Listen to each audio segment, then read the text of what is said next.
Lihatlah betapa hebatnya pencuri ulung ini. Dua jarinya terulur dan dia mengambil telepon, berpura-pura menjawab panggilan. Dia lalu dengan lancar mengambil dompet seorang pejalan kaki. Kemudian dia mengangkat sudut jaketnya dan mengambil dompet lainnya dan akhirnya mengambil kacamata hitam untuk menyelesaikan aksinya dengan sempurna. Sebagai pencuri ulung kelas atas, Nick tidak pernah gagal. Kemampuan pengamatannya sangat tajam. Dia hanya menargetkan orang-orang yang sendirian karena sulit untuk mendekat dalam kelompok. Orang-orang dengan jam tangan emas terlalu mencolok dan sebenarnya lebih sulit untuk diincar. Sementara itu, dompet yang terbuka adalah tanda pasti bahwa isinya hampir tidak ada uang. Setelah mengamati kerumunan, dia akhirnya mengunci target. Seorang wanita sedang menelepon dan jelas terlihat gugup. Tas di bahunya terlihat berat. Pasti ada barang berharga di dalamnya. Nick tidak akan pernah membiarkan orang seperti itu lolos. Wanita itu tampak teralihkan perhatiannya. Nick mencuri tasnya begitu wanita itu menundukkan kepalanya. Dia menyelinap ke sudut untuk memeriksa barang curiannya, tetapi yang dia temukan hanyalah boneka beruang dengan wig di dalamnya. Barang paling berharga hanyalah sebuah telepon. Dia tidak pernah menyangka akan salah menilai seperti ini. Dia hanya mengambil telepon dan melemparkan tas itu ke samping tempat sampah. Tepat saat dia hendak pergi,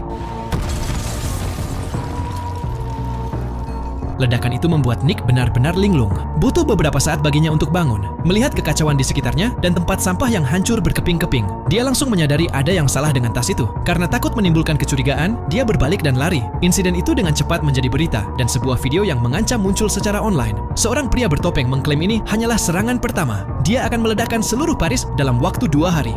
Kepala keamanan segera mengadakan konferensi pers. Dia bersumpah untuk memecahkan kasus ini dalam 2 hari. Sementara itu, polisi mengidentifikasi Nick sebagai orang yang menjatuhkan tas itu melalui pengawasan. Jadi, mereka mengirim petugas Kevin untuk menangkapnya. Ketika Nick melihat berita di TV bahwa dia sedang dicari, dia buru-buru mengemasi barang-barangnya dan bersiap untuk melarikan diri. Tetapi tepat saat dia hendak turun, dia melihat Kevin sudah ada di sana. Dia harus melarikan diri melalui loteng. Tanpa diduga, kakinya terpeleset. Tepat di tempat Kevin melihatnya di tangga, Nick pun segera bangkit dan berlari. Keduanya terlibat dalam pengejaran sengit di atap. Karena tidak melihat jalan keluar, Nick membuka jendela atap dan menyelinap kembali ke dalam rumah, melarikan diri menuruni tangga, dan akhirnya berhasil melepaskan diri dari Kevin. Dia dengan santai mengambil sepotong pakaian dan memakainya. Kemudian, dia mengenakan kembali kacamata hitamnya. Dia melihat sepeda motor di dekatnya dan mendapat ide lain. Dia sengaja menabrak pemiliknya dan mencuri kuncinya. Kemudian, dia mengenakan helm dan bersiap untuk pergi. Tetapi sebelum dia pergi terlalu jauh,